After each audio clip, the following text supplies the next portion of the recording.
అందరికీ నమస్తే. బీఆర్ఎస్ పార్టీకి రోజు రోజు ఒకప్పుడు వెలుగొందినటువంటి బీఆర్ఎస్ పార్టీ రాష్ట్రాన్ని ఏలినటువంటి కేసీఆర్ ఈరోజు మూగబోతా ఉన్నాడు. తాజాగా మరొక వికెట్ డౌన్ అయిపోయింది. బీఆర్ఎస్ నుంచి డౌన్ అయి కాంగ్రెస్ ఖాతాలోకి చేరింది జగిత్యాల ఎమ్మెల్యే సంజయ్ కుమార్. పార్టీ మారిపోయింది మళ్ళీ. నిన్నగాక మొన్ననే మనం చూసుకుంటే పోచారం శ్రీనివాసరెడ్డి ఒకరి తర్వాత 1 by 1 ఆకర్ష్ మొదలుపెట్టింది.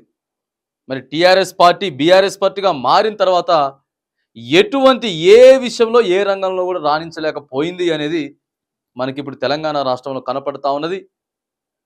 అత్యంత సన్నిహితంగా మళ్ళా కేసీఆర్ కూతురు కల్వకుంట్ల కవితతోటి అత్యంత సన్నిహితంగా మెలిగినటువంటి జగిత్యాల ఎమ్మెల్యే ఈరోజు పార్టీ మారిపోతా ఉన్నాడు సంజయ్. రోజు రోజుకి బలం పెరుగుతూ ఉన్నది.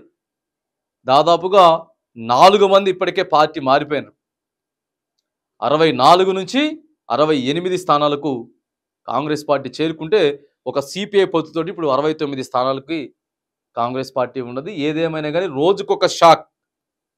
ప్రధానంగా ముఖ్యమంత్రి రేవంత్ రెడ్డితో పాటు పొంగిరెడ్డి శ్రీనివాస్ రెడ్డి మాత్రానికి ఈ ఆకర్ష్లో ఏదైతే ఆపరేషన్ ఉన్నదో ఈ ఆపరేషన్లో వాళ్ళిద్దరు సక్సెస్ అవుతా ఉన్నారు.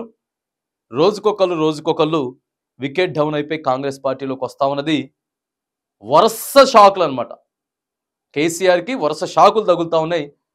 మరి ఏమాత్రం బీఆర్ఎస్ పార్టీ పుంజుకుంటుందో లేదో తెలియదు కానీ ఎమ్మెల్యేలు మాత్రానికి ఫటాఫటా రాలిపోతూ ఉన్నారు. మళ్ళొక 4-5 మంది కూడా మరొక 10-15 రోజులలో 4-5 మంది కూడా సిద్ధంగా ఉన్నారని చెప్పి ముఖ్యమంత్రి రేవంత్ రెడ్డి చెప్తా ఉంటే ఓ పక్క మరిగా బీఆర్ఎస్ పార్టీ ఎమ్మెల్యే కూడా వార్నింగ్ ఇస్తా ఉన్నాడు. పాడి కౌశిక్ రెడ్డి మొత్తం బ్లాక్ బుక్ చూపిస్తుండు. ఇగో ఈ బ్లాక్ బుక్లో మొత్తం పేర్లని రాసుకుంటా ఉన్నాం. 100కి 100% రివెంజ్ తీర్చుకుంటాం. మొత్తం ఇప్పుడు నేను చెప్పేది మొత్తం జాగ్రత్తగా అయినండి అని చెప్పి ఓ పక్క ఆయన కూడా వార్నింగ్ ఇస్తా ఉన్నాడు. మరి ఏదేమైనా కానీ మనం కూడా 100కి 100% చెప్తా ఉన్నాం. పార్టీ మారడం అనేది పద్ధతి కాదు. అప్పుడు కూడా చాలామంది బీఆర్ఎస్ పార్టీ అధికారంలో ఉన్నప్పుడు కాంగ్రెస్ పార్టీలో వాళ్ళు అందరూ కూడా వచ్చి చేరిరు. అది ప్రజాస్వామ్యానికి ముప్పు. ప్రజలు ఏదైతే తీర్పిచ్చిర్రో మాకు ఈ నాయకుడైతే కావాలని ఇగో ఆ నాయకత్వంలోనే ఉండాల్సినటువంటి అవసరం ఉంటుంది. అది రాజకీయ లక్షణం. కానీ ఇక వీళ్ళు మాత్రం పదవుల కోసం లేకపోతే పైసల కోసం మాత్రం పార్టీ మారుతా ఉన్నారు. బీఆర్ఎస్ పార్టీకి కేసీఆర్కి మరొక భిక్షాకైతే తగిలింది అనేటువంటి వార్త కనపడతా ఉన్నది. ఎమ్మెల్యేలు ఒకరి తర్వాత ఒకరు క్యూ కట్టి అధికారంలో ఉన్నటువంటి కాంగ్రెస్ పార్టీలోకి మాత్రం పోవడం తెలంగాణ రాష్ట్రంలో ఒక చర్చనీయాంశమైనటువంటి అంశంగా మారిందని మాత్రం మనం చెప్పుకోవచ్చు.